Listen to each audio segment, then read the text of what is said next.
Gold, trusted gold buyers. మీరు తాకట్టు పెట్టిన బంగారాన్ని విడిపించి ఈ రోజు ఉన్న మార్కెట్ ధరకు కొనబడను. హాయ్ సార్, నమస్తే. నమస్తే సార్, ఇప్పుడు మిమ్మల్ని కలిసినా సరే ఒక గురువుని ఆ కలిసిన ఫీలింగ్ వస్తుంది. బాడీ అంతా ఒక రకమైన క్రమశిక్షణకి అలా అయిపోతుంటుంది. బహుశా మీ దగ్గర నేను కొన్నాళ్ళ పాటు పనిచేయడం వల్ల మీ క్రమశిక్షణ, మీ నిజాయితీ, మీ ముక్కుసూటితనం అన్నీ తెలిసిన వ్యక్తిని కావడం వల్ల ఆ భయం ఇప్పుడు అట్లాగే ఉండిపోతూ ఉంది. సార్, యాక్చువల్గా ఒక సీరియస్ క్వశ్చనే. ఈ ఇండస్ట్రీలో, సినిమా ఇండస్ట్రీలో మనుషుల్ని చాలా త్వరగా మర్చిపోయే ఇండస్ట్రీ. ఇలాంటి ఒక ఇండస్ట్రీలో ఒక వ్యక్తి 12 సంవత్సరాల క్రితం సినిమాలు తీయడం, సినిమాకి సంబంధించిన ప్రొడక్షన్కి కానీ మేకింగ్ కానీ దూరంగా ఉంటే ఆ వ్యక్తిని ఇండస్ట్రీ ఖచ్చితంగా మర్చిపోద్ది, మర్చిపోవాలి కూడా. తమ్మారెడ్డి భరద్వాజ్ అనే వ్యక్తిని మాత్రం ఏ రోజు సినిమా వదలలేదు, ఆయన సినిమాని వదలట్లేదు. ఇది మీ క్యాప్షన్కి తగ్గట్టు, టైటిల్కి తగ్గట్టు మీకు సినిమాకి ఈ వదల రిలేషన్ ఇలాగే కొనసాగేటట్టు ఉంది. అంటే ఆల్మోస్ట్ 50 years నుంచి జరుగుతుందమ్మా. 50th ఇయర్ ఇది నాకు యాక్చువల్గా. సార్, 76లో నేను చెన్నాటికల్లోనే ఒక సినిమా చేశాం. దానికి ప్రొడ్యూసర్గా ఫస్ట్ టైం పేరు పడింది. సార్, 79లో చరిత్ర స్టార్ట్ చేశాను. బట్ 76లో ధ్రువ చిత్ర అని చిన్న నాటికలు కృష్ణరాజు గారితో చేశాను. దానికి నేను ప్రొడ్యూసర్ని. సార్, సో 50వ సంవత్సరం ఇది. కంటిన్యూస్గా సినిమాలు చేసినాక 93 తర్వాత కొంచెం 93 తర్వాత 95 ఆల్మోస్ట్ 2000 వచ్చింది. నేను పెళ్ళికి రెడీ 2000. దాని తర్వాత చాలా బ్రేక్ వచ్చింది. మళ్ళీ 2004లో అనుకుంటా పోతే పోనీ చేశాను. సార్, తర్వాత 2014లో ప్రతిఘటన చేశాను. సో అక్కడ గ్యాప్ వచ్చింది. 7-8 ఏళ్ళు అక్కడ గ్యాప్, మళ్ళీ ఇక్కడ 11-12 ఏళ్ళు ఇప్పుడు గ్యాప్. సార్, సో నేను వదలటం అంటే 50 years నుంచి వదలకుండా అట్లా కంటిన్యూ అవుతున్నాం. సినిమాలు అనేది ఇందాక ఎందుకు చెప్పానంటే ఆ గ్యాప్ మధ్యలో చాలాసార్లు 2 సార్లు గ్యాప్ వచ్చింది. సార్, అప్పుడు 7-8 ఏళ్ళు గ్యాప్ వచ్చింది, ఇప్పుడు 10-12 ఏళ్ళు గ్యాప్ వచ్చింది. సో ఎంత గ్యాప్ వచ్చినా కానీ సినిమా ఇండస్ట్రీలో ఈ రోజుకి నన్ను పాపం గుర్తుపెట్టుకున్నారు, చాలామంది గుర్తుపెట్టుకుంటూ ఉంటారు, ఏదో మాట్లాడుతూ ఉంటారు. సినిమాగా కాకుండా కానీ బట్ సంహౌ ఇండస్ట్రీలో నేను చలామణి అవుతున్నాను ఇప్పటికి కూడా. అంటే ఒక మేకర్ గాను లేకపోతే ఒక నిర్మాత గాను తమ్మారెడ్డి ప్రస్థానం పరిమితం కాలేదు సార్.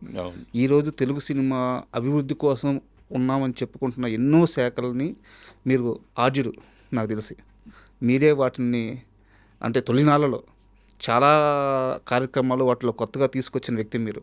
సో ఆ వాసనలు, ఆ కృతజ్ఞతలు. అంటే అట్లా కాదు, అది యాక్చువల్గా నేను ఒక స్టేజ్కి వచ్చినాక వచ్చాను. నాకంటే ముందు సివిఆర్ ప్రసాద్ గారు, తిలక్ గారు, వి మధుసూదనరావు గారు, ప్రభాకర్ రెడ్డి గారు, వీళ్ళందరూ కలిసి దాన్ని ఒక స్టేజ్కి తీసుకొచ్చారు, ఒక షేప్కి తీసుకొచ్చారు. నన్ను బలవంతంగా తీసుకొచ్చి వీళ్ళందరూ ఇరికిచ్చారు లోపల. సో ఇరికిచ్చినాక నా సాయ శక్తిలో నేను చేయగలిగింది నేను చేసినాక ఒక మీరు చెప్పినట్టు ఒక ఫార్మాట్కి వచ్చింది. అది ఫార్మాట్కి వచ్చి ఫెడరేషన్ గుర్తింపు తెచ్చుకుని ఆల్ ఇండియా కాన్ఫెడరేషన్కి వెళ్ళి ఇక్కడ మన వేజెస్కి అన్నీ సెట్ అయ్యి అవన్నీ చేసాం. అవన్నీ అప్పుడు చేసాం. అంటే బట్ అంత ముందు వాళ్ళ ఆద్యులు, వాళ్ళ తర్వాత నేను ఏదైనా. అండ్ నేను డైరెక్ట్ మూవీ విషయానికి వస్తున్నాను సార్. వదల అంటే తమ్మారెడ్డి భరద్వాజ అనే వ్యక్తి మళ్ళీ ఒక ప్రాజెక్ట్ ఇన్ని సంవత్సరాల తర్వాత టేకప్ చేస్తున్నాడంటే, నేను కమర్షియల్ క్యాలిక్యులేషన్స్ గురించి మాట్లాడట్లేదు, స్టార్ కాస్ట్ గురించి మాట్లాడట్లేదు, నేను ఒక గౌరవం గురించి మాట్లాడుతున్నాను. తమ్మారెడ్డి కంబ్యాక్ అనేది ఖచ్చితంగా సక్సెస్ అవ్వాలి, వేరే ఆప్షన్ లేదు. ఎందుకంటే ఇండస్ట్రీలో మీకు ఇన్నేళ్ళుగా ఉన్న ఈ గుర్తింపు కానీ, ఈ గౌరవం కానీ, ఇన్ని సంవత్సరాల తర్వాత ఆ వ్యక్తి మళ్ళీ వచ్చాడంటే ఆ గౌరవం దక్కించుకోవాలి, కొంత ప్రెజర్ ఉంటుంది. ఏరికోరి ఇప్పుడు ఆ ప్రెజర్ని తీసుకోవడానికి ఎందుకు రెడీ అయ్యారు? ప్రెషర్ అనుకోలేదు, బట్ దిగినాక తెలుస్తుంది ప్రెషర్. ఎందుకంటే ఒక కథని బాగా నచ్చింది, కథ బాగుంది, ఇది పలానా అంటే కొత్తగా ఉంటుంది, వెరైటీగా ఉంటుంది. And it is out and commercial film.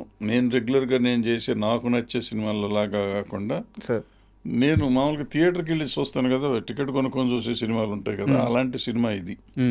So డెఫినెట్గా బాగుంటుంది, జనానికి నచ్చుతుంది అనే ఉద్దేశంతోనే మొదలెట్టాను. తీశాను. 8 అయ్యి కాపీ వచ్చేటప్పటికి నా ఫీలింగ్ అదే ఈ రోజుకి కూడా. బట్ రేపు జనం ఏం చెప్తారో తెలియదు కదా. అంటే ఇప్పుడు సిస్టమ్స్ మారిపోయినాయి. మా రోజుల్లో మేము చేసిన ఈవెన్ 14 ఏళ్ళ కింద కూడా నేను సినిమా తీసానంటే రిలీజ్కి చేద్దాం అనుకుంటే చేసేయటమే. సార్ ఇవాళ అనుకుంటే ఇవాళ చేసేవాడిని, రేపు అనుకుంటే రేపు చేసేవాడిని. ఇవాళ పరిస్థితులు అట్లా లేవు. సో ఇవాళ కూడా రిలీజ్ చేయగలిగటం చేయొచ్చు. బట్ రకరకాల భయాలు, డబ్బులు ఇన్వాల్వ్మెంట్ పెరిగిపోయింది. ఇప్పుడు ఇన్వెస్ట్మెంట్ పెరిగిపోయింది. ఇంత ఇన్వెస్ట్మెంట్ మీద ఇప్పుడు ఓటీటీ అని అయ్యని ఇవన్నీ రకరకాల పేర్లు వచ్చినాయి. అంటే రెవెన్యూ వచ్చే ఆదాయం. సో దాంట్లో వాళ్ళు తీసుకోకపోతే మనకు డబ్బులు రావని కొంచెం థియేటర్లో వేస్తే ఈ థియేటర్లో కరెక్ట్ రెవెన్యూస్ చూస్తున్నాం కదా ఇప్పుడు రిలీజ్ అవుతున్న సినిమాలు. ఇవన్నీ చూస్తూ ఉంటే అసలు రాకపోతే తర్వాత ఓటీటీ వాళ్ళు ఎవరు రాకపోతే మొత్తం పోతుంది కదా అనే భయాలు. లేదు రిలీజ్ చేస్తే మనది సూపర్ హిట్ అవుతుందనే ఒక ధైర్యం, ఒక పక్కన ధైర్యం, ఒక పక్కన భయం, అటు ఇటు కొట్టుమిట్టు. అంటే మీరు డైరెక్ట్గా చెప్తుంది ఏంటంటే ఇప్పుడున్న ఇండస్ట్రీలో సినిమా రిలీజ్ డేట్స్ అనేది మేకర్స్ చేతిలో లేవు, ఓటీటీల నిర్ణయాల మీద ఆధారపడి ఉన్నాయని చెప్తున్నారు. అంటే మనం ఓటీటీ కోసం సినిమా తీయటం లేదా మనం రికవర్ అవుతుంది అనుకుని సినిమా తీయటం చేస్తే డెఫినెట్గా అంతే సార్. ఎందుకంటే రికవరీకి ఇప్పుడు థియేటర్లో అన్ని సినిమాలకి ఓపెనింగ్లు రావట్లా, చాలా సినిమాలకి ఓపెనింగ్లు రావట్లా, చాలా తక్కువ పర్సంటేజ్ డబ్బులు వస్తున్నాయి. సో షేర్లో అయినా కానీ తక్కువ వస్తుంది కాబట్టి కొన్నిటికి వస్తున్నాయి, కొన్ని మధ్యలో సూపర్ హిట్లు అయినవి ఉన్నాయి చిన్న సినిమాలు. సో రావచ్చు, అది అవుతుందో ఇది అవుతుందో మనకు తెలియదు. అది అయ్యింది అనుకోండి ఈవెన్ ఓటీటీలో కూడా మంచి రేట్ వస్తుంది. అది అవ్వలేదు అనుకోండి ఇక ఓటీటీని మర్చిపోవాలి, యూట్యూబ్లో పెట్టుకోవాల్సి వస్తుంది అనమాట. సో ఏది ఎలా జరుగుతుందో తెలియదు.